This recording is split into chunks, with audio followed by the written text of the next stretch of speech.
assurances have to work the other way, too. Remember, when you get married,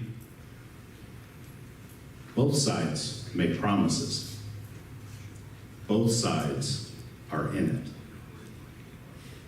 And so that's where the predictability comes in. That's where the trust is essential.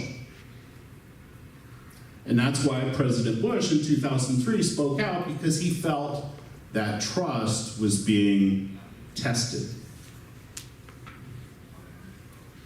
Both sides offer assurances. Tsai Ing-wen, as a candidate and now as president, she's offered a variety of assurances to both the United States, but also to Beijing. Beijing has chosen not to be moved by those assurances. She's emphasized that she's the president of the Republic of China and will follow the Republic of China Constitution. Beijing's not moved. How about the US? One of the major initiatives of the Obama administration was the so-called, what was originally called the pivot, and what was later called the rebalancing.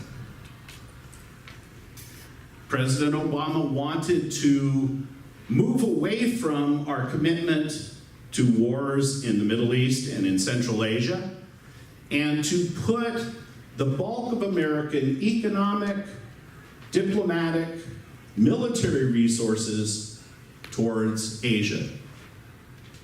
That's where most of the people are, that's where most of our economic interests lie. He wanted to rebalance.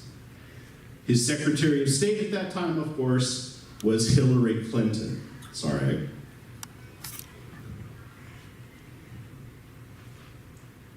And so they pushed this. They never were able to extract themselves from the wars. They weren't able to deliver as much as they had hoped. On the economic front, first on the security front, the first problem was what? Territorial disputes. And so what is this? What's in this picture? Yeah. These are Chinese tourists visiting Vietnam, all wearing the same t-shirt. And what's on that t-shirt? Okay, the 9-dash line, including most of the South China Sea, including portions of the South China Sea that the government of Vietnam claims.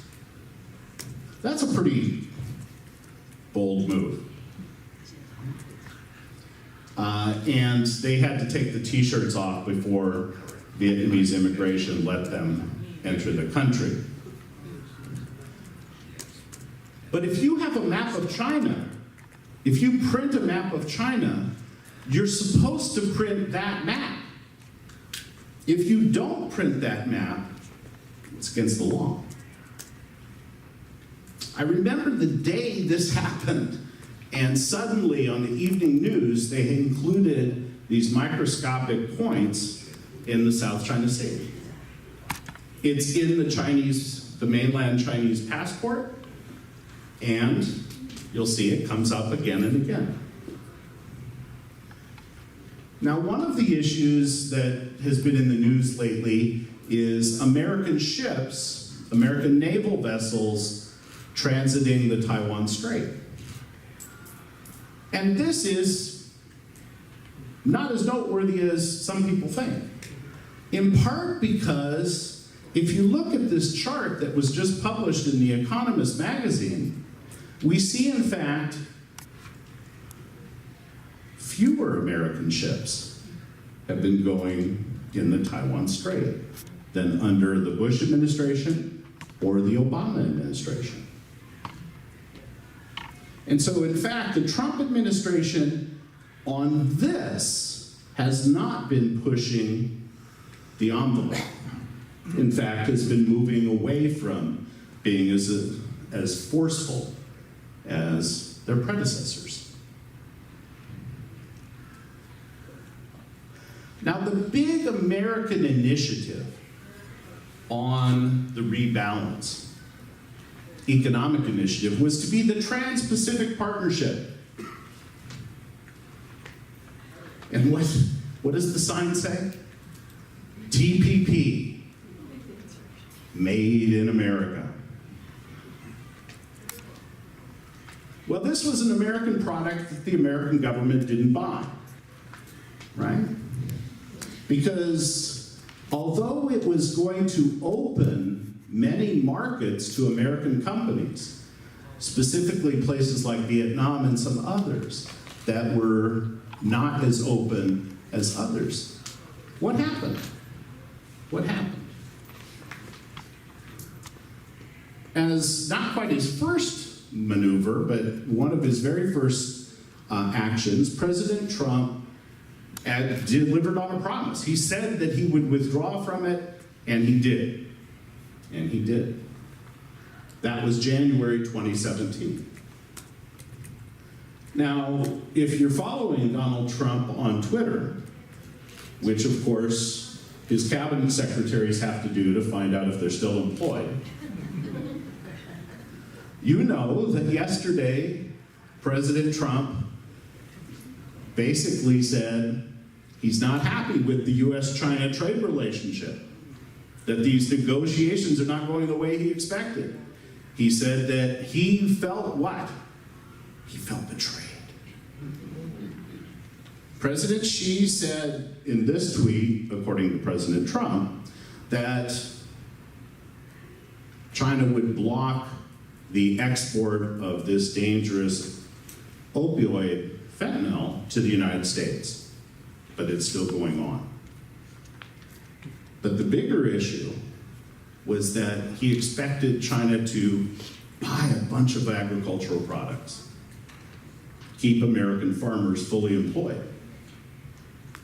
And the president feels they haven't been buying enough fast enough.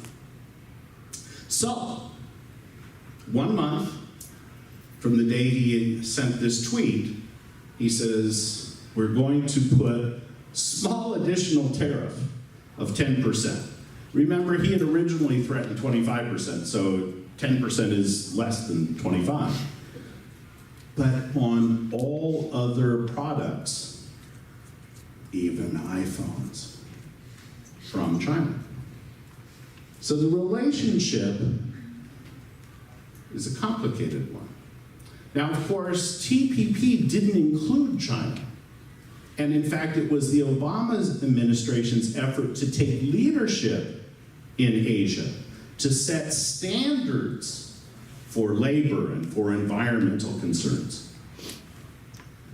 President Trump prefers to go it alone. He prefers bilateral negotiations. He doesn't trust multilateral organizations. Now, who is going to be elected? We heard about these big elections coming in January of 2020. We've heard about the big election in the United States in November of 2020. Who is going to be elected? We've got a vote in the back. I'm here to tell you I do not know. I do not know. I'm a historian. I can talk forever about the past. Not too good on the future. But let me share with you something that the past has taught me. Being in the office is a powerful thing.